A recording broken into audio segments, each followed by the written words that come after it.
Students, आज हम लोग पढ़ेंगे imperative sentence. Imperative sentence third पढ़ेंगे। सबसे पहले हम लोग पढ़े थे सिंपल पढ़े थे, इसके बाद पढ़े थे हम लोग इंट्रोगेटिव। उसके बाद जो है हम लोग पढ़ेंगे इम्परेटिव सेंटेंस। इम्परेटिव सेंटेंस को हिंदी में जो है हम आज्ञा व सलाह सूचक वाक्य कहते हैं। इसको आज्ञा सलाह सूचक भी वाक्य कह सकते हैं, इसलिए कि इसमें हमेशा आज्ञा की बात होती है और सलाह सूचक की बात होती है। तो इस तरह के जो भी इम्परेटिव सेंटेंस में जो भी वाक्य हो और उस वाक्य में आज्ञा व सलाह सूचक की बात किया जाए, सलाह एडवाइस दिया जाए, तो हमको भली भांति समझ लेना चाहिए कि वह सेंटेंस जो है इम्परेटिव सेंटेंस है। उसके बाद जो है रूल को देखेंगे, रूल नंबर फर्स्ट को देखेंगे। तो इम्परेटिव सेंटेंस में रिपोर्टिंग वर्ब सेट को अर्थानुसार, यानी सेट टू को, ये सेट जो टू आ रहा है अर्थानुसार, ऑर्डर्ड या कमांडेड या रिक्वेस्टेड या बेग्ड या एडवाइज में बदलकर इन क्रियाओं का कर्म लगाकर जो कर्म बताता कर्म लगाकर इन्वर्टेड कामा के अंदर की वर्ब की फर्स्ट फॉर्म से पहले टू लगा देते हैं। तो इसका कहने का मतलब हमारा शार्ट में ये है कि दोनों सेंटेंस को जोड़ने के लिए एक रिपोर्टिंग वर्ब होता है, एक रिपोर्टेड स्पीच होता है। तो कह लिया जाए कि यह जो एग्जाम्पल जो दिया है इसको हम रिपोर्टिंग वर्ब कहते हैं, और इधर जो रहता है इसके साथ जो इन्वर्टेड कामा के अंदर जो रहता है उसको जो है रिपोर्टेड स्पीच कहते हैं। अब रहा सवाल कि देखिए इसमें बता दिया गया नियम के अनुसार कि सेट टू को हम ऑर्डर्ड, कमांडेड, रिक्वेस्टेड और बेग्ड, एडवाइज्ड में बदल कर जो है हम जो है सेंटेंस को बनाते हैं, और इन्वर्टेड कामा का जो हम प्रयोग करते हैं वह जो है वह उस कामा को हटाने के लिए हम वहाँ पे हम टू का प्रयोग कर देते हैं। ये इन्वर्टेड कामा है, यहाँ पर हम टू का प्रयोग कर देते हैं। तो इस तरह से जो है हम इम्परेटिव सेंटेंस में इसके नियम के अनुसार जब हम कोई भी एग्जाम्पल हम बनाते हैं तो हमको जानना चाहिए कि फर्स्ट हम ये देखते हैं कि उसमें जो डायरेक्ट से इनडायरेक्ट बनाने के जो नियम होते हैं उसमें जो रूल है उसे याद है कि नहीं याद है, क्योंकि इम्परेटिव सेंटेंस में अधिकतर ऐसे वर्ड आते हैं कि जो वर्ड लोग कम यूज करते हैं, लेकिन उसको इनडायरेक्ट बनाते समय जो है उस वर्ड को जो है उस शब्द को जो है परिवर्तन करना अनिवार्य होता है। अब देखिए कहने का मतलब ये है कि यहाँ पे एक टेंस दिया गया है। इस टेंस में बताया गया है कि the father said to his son paint the house now. कह रहा है कि एक कोई पिता है अपने पुत्र से कह रहा है कि अब जो है घर को क्या करो, पेंट करो। तो इसका मतलब ये होगा कि the father said to his son, पिता ने अपने पुत्र से कहा कि पेंट माने पेंट करो, यानी चुनकली करो, और द हाउस माने घर को, और नाउ माने अब, यानी घर को अब क्या करो, पेंट करो। तो इस तरह से जो है सेंटेंस दिया है। तो कहते हैं कि जब कोई बड़ा आदमी किसी छोटे आदमी को अगर कोई बात कहता है, किसी चीज़ के बारे में बताता है, कहता है, तो हमेशा बड़ा आदमी जो होता है छोटा आदमी को क्या करता है, ऑर्डर देता है। क्या करता है, ऑर्डर देता है। और उसके बाद जो है यही इस सेंटेंस में ये बता दिया जा रहा है कि फादर अपने पुत्र को जो है हमेशा ऑर्डर देगा, ना कि उसको सलाह देगा, एडवाइस देगा, और ना ही उसको किसी चीज़ के बारे में जो है वह सजेस्टेड करेगा। बस यही यहाँ सेंटेंस में बताता है कि यहाँ पे ऑर्डर की बात हो रही है। तो यहाँ पे द फादर से टू हिज सन जो है पिता ने अपने पुत्र से कहा पेंट द हाउस नाउ, और कह रहा आगे कि द फादर क्या किया है, फादर यहाँ ऑर्डर कर दिया है। किसको कर दिया है, अपने पुत्र को। तो हम तुरंत यहाँ पे हैं सेट टू को हम क्या करेंगे, हम सेट टू को हम ऑर्डर्ड में हम बदल देंगे। एकदम इस तरह से हमारा सेंटेंस रहेगा, सेट टू को जो है हम ऑर्डर में बदल देंगे, और उसके बाद ही सन जो है इसी तरह से हम उसी के स्थान पर हम रख देंगे, और कामा के स्थान पे जो इनवर्टेड कामा जो दिया यहाँ पे इसके जगह पे हम क्या करेंगे, टू का प्रयोग करेंगे। इसके बाद देखा जाए तो पेंट किया है, पेंट की बात हो रही है। तो हम पेंट को उसी तरह से हम उसी के स्थान पे जो वर्ब दिया है उसको उसी का स्थान पर हम रख देंगे।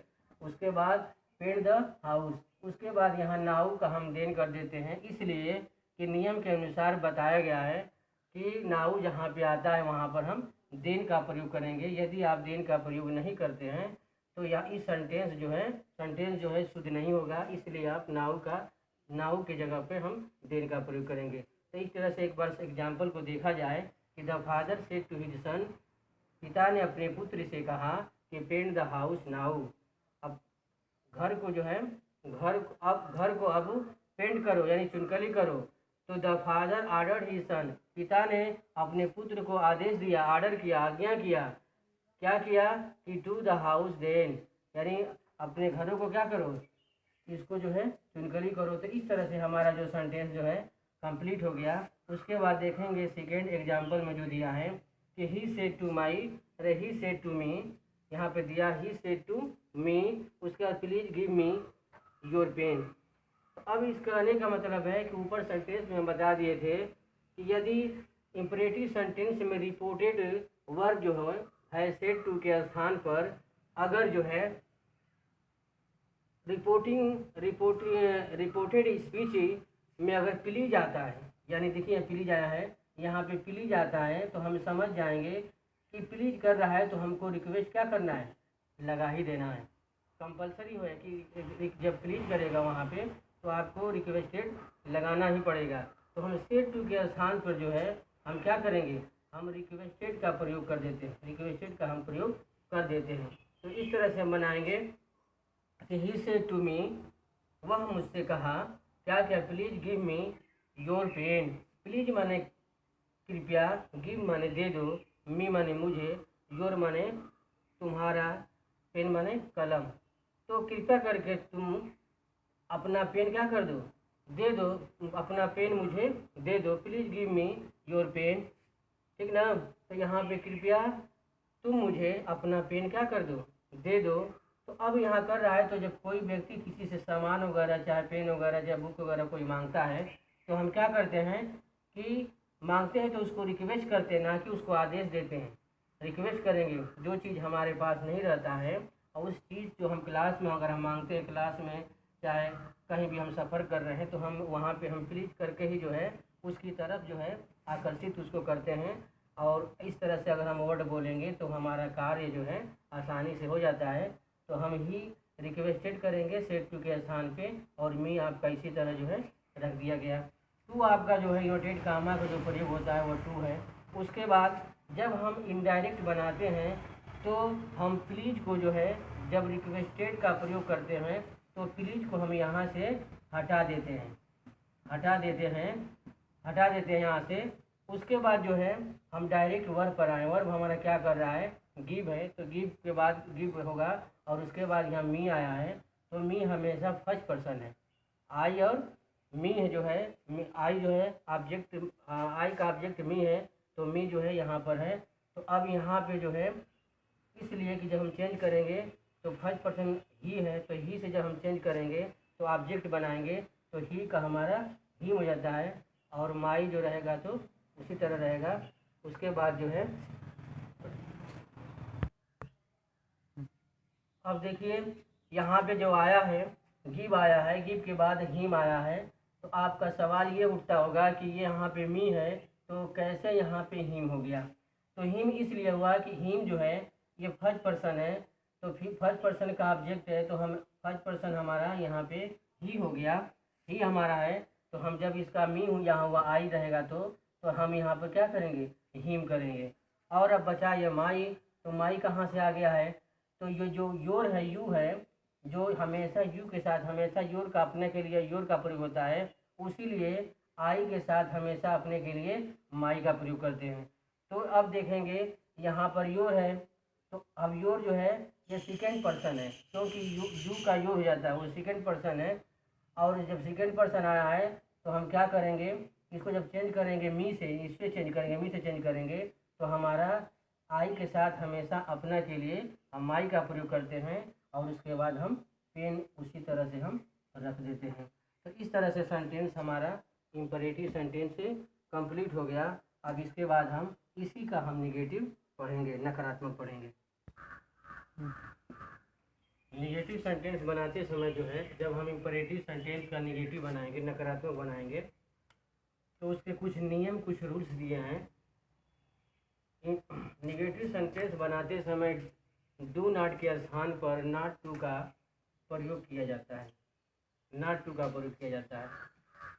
जैसे यहाँ पे हम एग्जांपल में दे दिए हैं कि डोंट प्ले दिया है, तो यही आपका डू नॉट है। याद रखिएगा, इसी को डू नॉट कहते हैं और डोंट भी कहते हैं, डोंट भी, दोनों चीज़ हम कह सकते हैं। तो इसी के बारे में बता रहा है कि निगेटिव सेंटेंस बनाते समय डू नॉट के स्थान पर नॉट टू का प्रयोग किया जाता है, अथवा सेड टू को फॉरवर्ड में बदलकर नॉट का प्रयोग नहीं किया जाता है। तो कहने का मतलब ये है कि दोनों सेंटेंस हम आप लोग को समझाएंगे। पहले फर्स्ट एग्जांपल हम देखेंगे कि इसमें एग्जांपल क्या कह रहा है। तो इसमें दिया है कि the principal said to me, the principal said to me don't play in the classroom, don't play in the classroom. तो कह रहा है कि प्रधानाचार्य ने मुझसे कहा, यहाँ स्टूडेंट की बात हो रही है, स्टूडेंट की बात हो रही है। Principal said to the student या principal said to me, principal ने मुझसे कहा don't play in the classroom. Don't play मतलब मत, डोंट प्ले मत यानी नहीं भी कह सकते हैं, और प्ले माने खेलो, यानी मत खेलो। कहाँ मत खेलो? इन द क्लासरूम, यानी कक्षा में मत खेलो।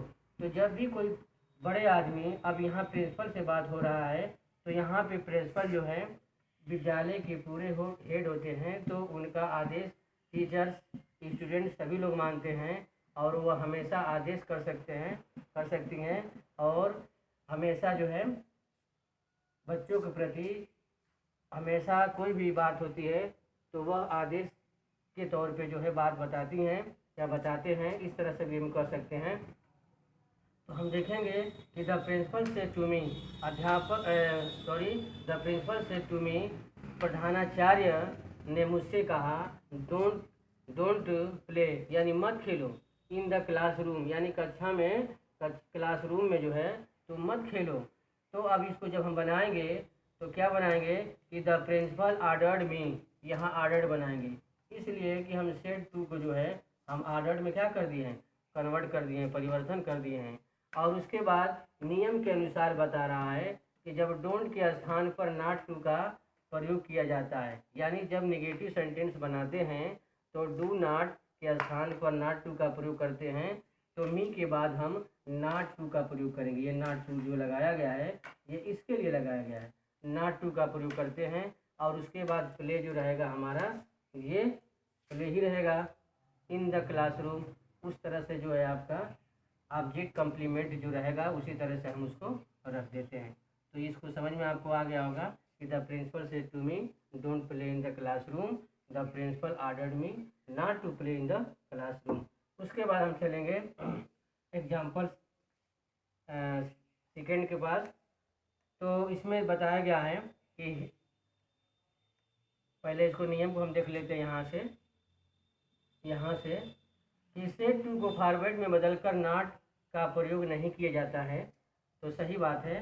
तो इसके एग्जांपल में देखेंगे तो she said to us, she said to us, वह हम लोगों से कही, वह हम लोगों से कही, क्योंकि हमारा जो है वी का अस हो जाता है, तो वी माने होता है हम लोग, तो अस भी हमारा ऑब्जेक्ट हो गया।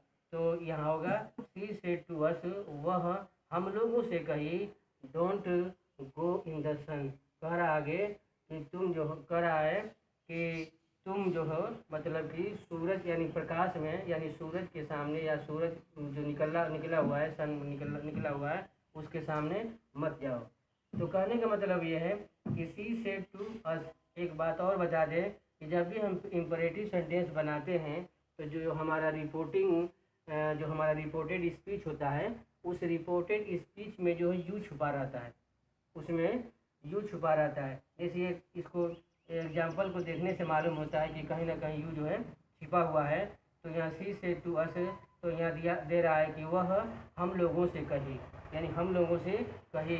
उसके बाद जो है don't you go in the sun, यानी सूरज की तरफ मत जाओ, यानी गो माने जाओ और डोंट माने मत जाओ, सूरज की तरफ जो है मत जाओ। तो इसको हम क्या करेंगे, सी को हम सी ही रहने देंगे और सेट टू को जो है हम फॉरवर्ड में बदल देंगे और उसके बाद अस उसी तरह रख देंगे। उसके बाद कामा को हटाने के लिए हम क्या करेंगे, टू लगा देंगे और गो जो रहेगा आपका जो है इसी तरह हम गो को रख देंगे। इसके बाद जो है ये आपका कम्प्लीमेंट जो है इसी तरह से जो है रहेगा कम्प्लीमेंट। इस तरह से सेंटेंस जो है कंप्लीट हुआ। The she said to us don't go in the sun, the she forbade us to go in the sun. इस तरह से आपका सेंटेंस जो है कंप्लीट हुआ। और अगर किसी तरह का कोई भी समझने में दिक्कत हो रही है, परेशानी हो रही होगी, तो आप इसके लिए कमेंट में लिखिएगा, उसको फिर आपको दोबारा बताया जाएगा। Thank you.